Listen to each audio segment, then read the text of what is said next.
how's it going? So, as promised, I have some witch content for you guys for Freak Week. I hope you guys are enjoying this Halloween content that I have for you. I am so enjoying making it. I absolutely love it. It's a blast. It's totally different than what I usually do. Today, I'm gonna tell you some spooky stories that coincide with the Salem witch trials. Some of those spirits may still be lingering in the spaces where they once were. The ghost of Corey Giles appears before terrible events. What this one is called. Ooh, it's so spooky. I'm so glad I'm filming these in the daylight.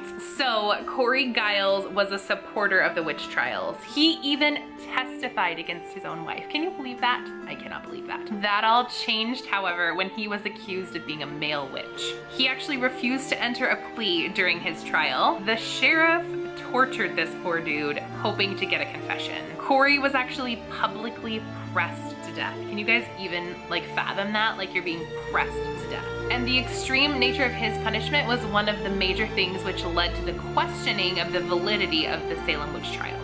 During his torture, Corey would shout things at the sheriff and curse him and that kind of thing. 4 years later, that same sheriff died. He died suddenly of a heart attack at age 30. Corey's ghost is now believed to haunt a cemetery nearby, where he appears as somewhat of a bad omen. Witnesses saw his ghost before the Great Fire in Salem, as well as before many other events. That one's creepy. Ooh. The Joshua Corwin house has direct ties to the Salem witch trials. So weird. And I will actually, if there are places or anything like that, I'll go ahead and put pictures in here of those so you guys can check those out. So the witch house, also known as the Jonathan Corwin house, was the home of Judge Jonathan Corwin, who presided over the Salem witch trials and sent 19 seemingly innocent people to their deaths. It's now the only structure still standing in Salem and has direct ties to the witch trials, and it's open to the public as a museum now. The paranormal hotspot was actually featured on a ghost investigator show, and the investigators said they felt cold breezes and felt touches on their arms and heard the sound of a small child's voice. Creepy. This one is called Underground Tunnels Were Discovered Beneath a Bookstore. Wicked Good Books occupies the space that was formerly Derby Square Bookstore. During renovations, tunnels were discovered beneath the store, which connected to a warehouse in Derby Square. According to a Salem tour guide, the tunnels were used to smuggle goods and people. That's weird. Investigators discovered evidence of human remains inside the tunnels, and it's believed that 2 runaway slaves were entombed there. That's creepy. The old Salem jail is now a luxury condo. I don't know if I would want to stay there. The old Salem jail was the site of an estimated 50 hangings during the Salem witch trials, and you can now live there in a luxury condo. Ooh, I don't know if I would want to do that. If you're into that sort of thing, is what they say. The jail opened in 1813 next to the Howard Street Cemetery, where Giles and Corey were pressed to death by Sheriff Corwin during the witch trials. The Boston Strangler Albert DeSalvo was also jailed there. In 1984, the conditions in the prison were so bad that the inmates successfully sued the county. A federal judge ordered it to be closed down several years later, but until then, it was the oldest operating prison in America. Super weird. The Hawthorne Hotel is a haunted hotspot. The Hawthorne Hotel was built in 1925 and renamed after resident author Nathaniel Hawthorne, author of The Scarlet Letter and The House of Seven Gables. Today, the hotel is a popular event venue, but party guests may have to deal with a few ghosts as well. In room 325, people report hearing a crying baby, feeling the touch of an unseen hand, and seeing the water taps turn on by themselves. Meanwhile, over in room 612, the ghost of a woman reportedly stares at you during your visit.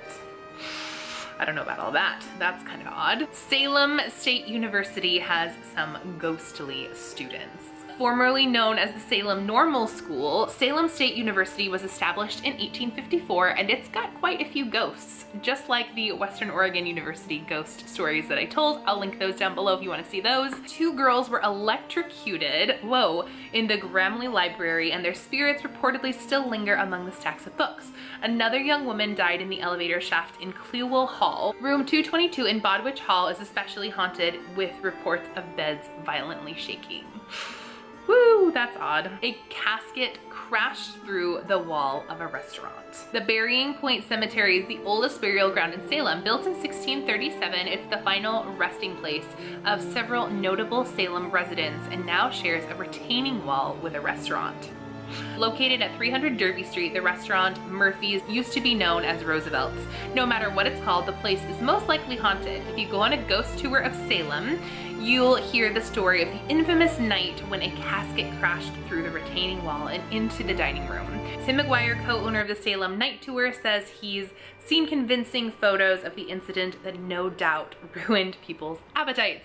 Of course it did. So while not all of those had to do with witches, they are all fun, spooky stories from Salem, Massachusetts, where so many innocent people potentially lost their lives because of mass hysteria, in my opinion. If you want to talk about the Salem witch trials, let's start a discussion down below. We can talk about what we think about them. We can think about actual history of them. I would love to hear what you guys have to say about the Salem witch trials and Salem, Massachusetts in general. Also, if any of you guys are from Salem, feel free to leave any spooky, crazy stories that you have down below. Thank you guys so much for being here. If you are new to my channel, thank you and welcome. I would like you to hit that red subscribe button on your way out if you would please. If you are one of my current subscribers, thank you so much for being here. I appreciate you so much, like just so much.